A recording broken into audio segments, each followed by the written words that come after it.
میں اس بات کو آگے بڑھانا چاہوں گا. شاہزیب صاحب نے یہ کہا تھا کہ کیا ہمارے پاس کیپیسٹی ہے یا اتنی مین پاور ہے. تو ہمارے پاس یہ تینوں چیزیں نہیں ہیں.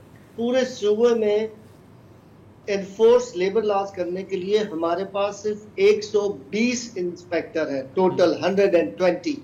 ان میں وہ فیکٹری ایکٹ کا انسپیکشن بھی کریں گے, اسٹینڈنگ آرڈر بھی ہے, پیمنٹ آف ویجز ایکٹ بھی ہے, منیمم ویج بھی ہے, چائلڈ لیبر بھی ہے, بانڈڈ لیبر بھی, ان سب پہ انسپیکشن ان 120 لوگوں نے کرنا ہے. تو ہمارے جو مین پاور ہے وہ بھی کم ہے, پلس اس کے ساتھ ساتھ جو انسپیکٹر ہیں ان کو نئے لاز کے بارے میں پتہ نہیں, وہ جانتے نہیں ہیں, اس کی بھی ضرورت ہے. ان کی کیپیسٹی بلڈنگ کی بھی, ان کو لیٹسٹ ٹریننگ کی بھی, ان سب چیزوں کی ضرورت ہے. اور اسی وجہ سے ابھی تک آپ نے دیکھا ہے کہ ہم لوگ جو ہے وہ چائلڈ لیبر پہ کنٹرول نہ کرنے کی وجہ یہ بھی ہے کہ نہ ہمارے پاس افرادی قوت اتنی ہے, نہ وہ پراپرلی ٹرینڈ ہے کہ اس چائلڈ لیبر سے کیسے نبردار ہو. میرا خیال ہے کہ یہ لیبر ڈپارٹمنٹ کی جو گورنمنٹ ہے اس کی ذمہ داری ہے کہ باقی جگہوں پہ اگر آپ سارے ریکروٹمنٹس کر رہے ہیں تو پھر یہاں پہ کیوں نہیں کر رہے. اس کا مطلب آپ کی پریورٹی میں شامل ہی نہیں ہے. وہی چائلڈ لیبر بڑی ہے گھٹی ہے؟ یہ بڑی ہے. اور خصوصی طور پہ سندھ میں یہ جو سیلاب آئے ہیں, سیلاب کے بعد سے یہ تقریباً 76 لاکھ لوگ بچے جو ہیں وہ صرف سندھ میں جو ہے اسکولوں سے باہر ہیں. تو اس کا مطلب یہ 40% پاکستان کی ٹوٹل بچے جو اسکول جانے کے قابل ہیں اس میں 40% کے 39 پوائنٹ سم ہیں وہ باہر ہے. 40% وہ باہر ہیں. اور وہ کیا کریں گے, وہ یہی کام کرتے ہیں. مسئلہ یہ ہے کہ یہ پریورٹیز میں نہیں. ابھی آپ دیکھیے جو منسٹریاں بنی ہیں پہلے فیز میں کسی صوبے نے صوبائی منسٹر نہیں لیے. تو اس سے آپ کو اندازہ ہوتا ہے کہ پاکستان کی 9.5 کروڑ لیبر فورس ہے. کیا حکومتوں کو سوٹ کرتا ہے یہ وقفے کے بعد؟ اچھا چلیں ایک وقفہ لیتے ہیں پھر اس کے بعد سے.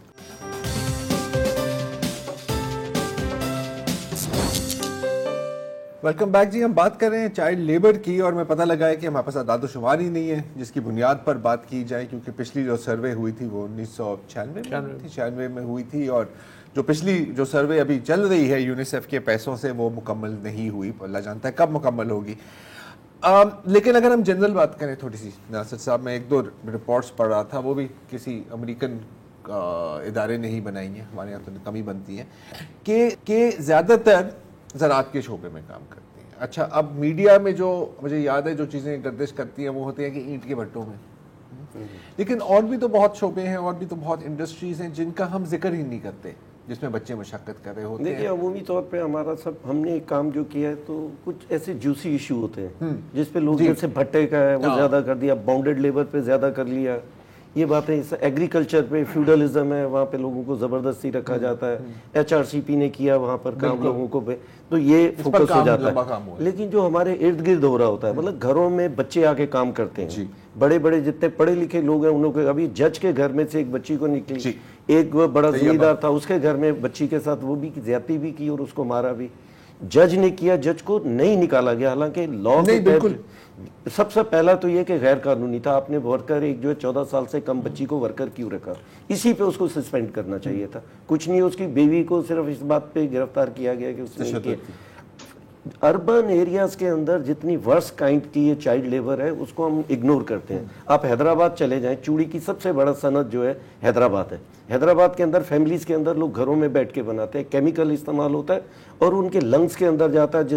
جس پوسچر میں بیٹھ کے وہ بناتے ہیں وہ نسلوں میں وہ شفٹ ہو جاتا ہے. جو گیس بند کر کے پورا, اور وہ چوڑی کو جب جوڑتے ہیں بچے سب اسی جگہ کام کر رہے ہیں, انہی برتنوں میں کھانا کھا رہے ہیں, وہیں پہ وہ اسی گھر کو استعمال کر رہے ہیں. آپ گودرا میں چلے جائیں, یہاں پہ جوتوں کے کارخانوں میں گھروں میں جو جوتے بنتے ہیں یہ سارے, اور اس طرح کا سینکڑوں ایسے سیکٹرز ہیں جس کے اندر بچے جو ہیں وہ ڈائریکٹلی پوری فیملیز اس کے اندر کام کرتی ہیں.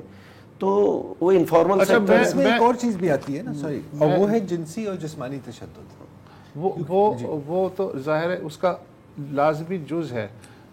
میمن صاحب یا آپ میں سے جو بھی مناسب سمجھے میرے اس بات کا جواب دے دے کہ ٹھیک ہے ہمیں شکوہ سروے نہیں ہے تو ہم پالیسیاں کیسے بنائیں. آپ سروے کر لیں, آپ بہترین دنیا کی پالیسیاں بنا لیں, لیکن ایک آرگومنٹ یہ بھی ہے کہ اس سب کی ماں ہے غربت.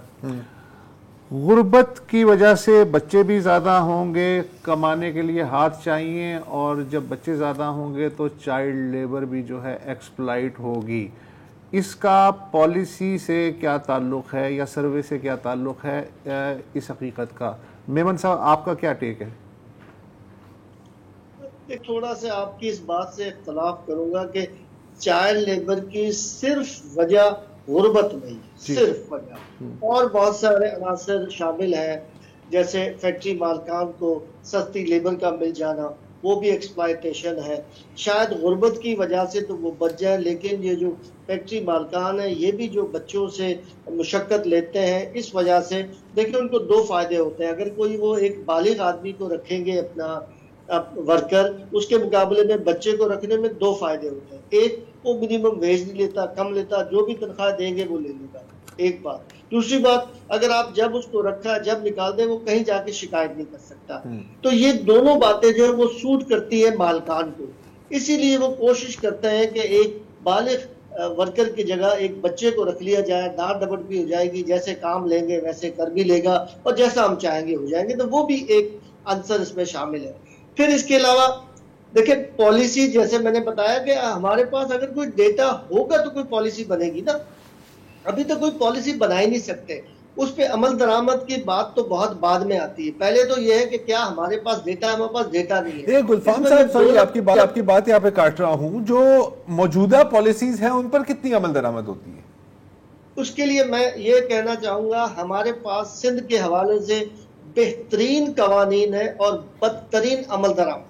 امپلیمنٹیشن بالکل بھی نہیں. میرا خیال ہے کہ بہترین قوانین استعمال نہیں. آپ نے بہت فنڈامنٹل سوال اٹھایا ہے.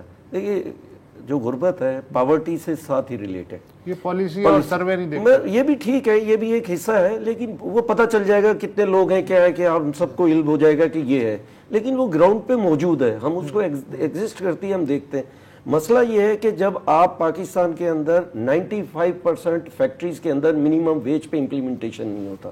ہر ورکر کو آپ کے ادارے، کسی بھی ادارے میں آپ دیکھ لیں، ہر ورکر کو آپ رکھتے ہیں جب، تو سب سے پہلے اس کو ہیلتھ کے ادارے سوشل سیکیورٹی سے رجسٹر کرنا مسٹ ہے. اس کا مطلب یہ ہے کہ وہ جب رجسٹرڈ ہو جائے گا تو اس ورکر کی فیملی، اس کے والدین سب اس سے اس کی مفت علاج ہوگا. اسی لیے تو کانٹریکٹ پہ رکھتے ہیں. ٹھیک ہے، اب کانٹریکٹ پہ رکھنا ہے. اب مسئلہ یہ ہے کہ جب آپ لوگوں کو منیمم ویج نہیں دیں گے. اچھا منیمم ویج بھی بڑا ہمارا ایک مس کنسیپٹ ہے. وہ کنسیپٹ یہ ہے کہ منیمم ویج جو ہے انسکلڈ ورکر کے لیے ہے. وہ پاکستان کی فیکٹریوں کارخانوں میں سروسز میں وہ صرف 5% ہے.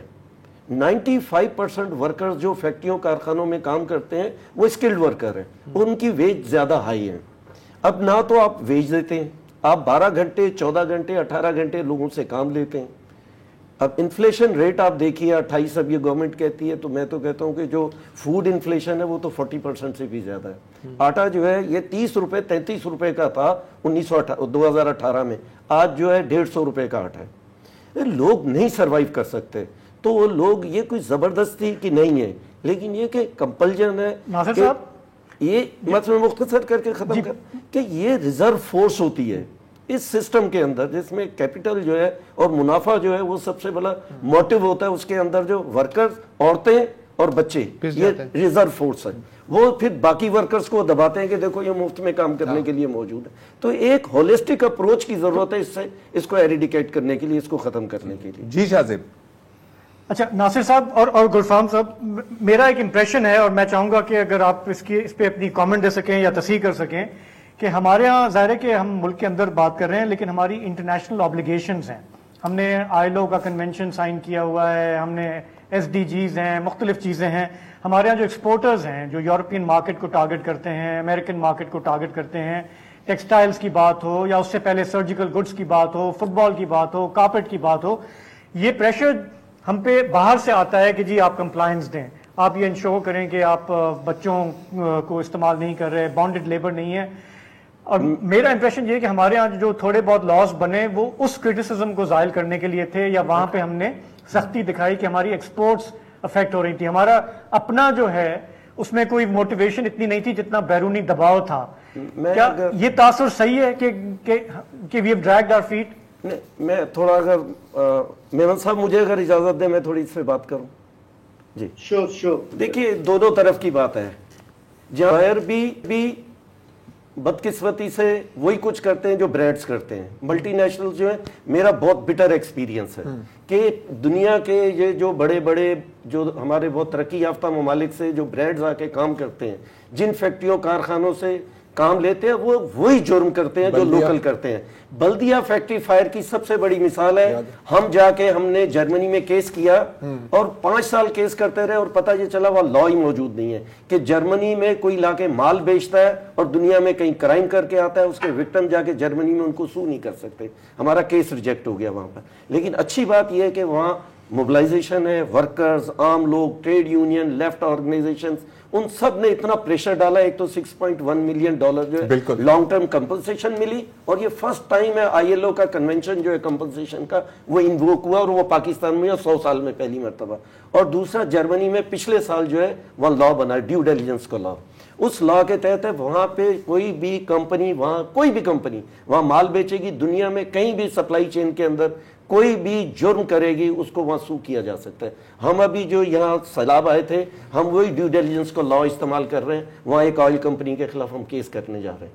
تو یہ میں یہ کہتا ہوں کہ یہ کیپٹل جو ہے نا, وہ یا مکہ مدینہ کا ہو, وہ لاہور کا ہو یا برلن کا ہو, they have the same approach. Capital ہے, وہ پروفٹ دیکھتا ہے, بس یہ کہ وہ اپنی فیس ویلیو بچاتا ہے.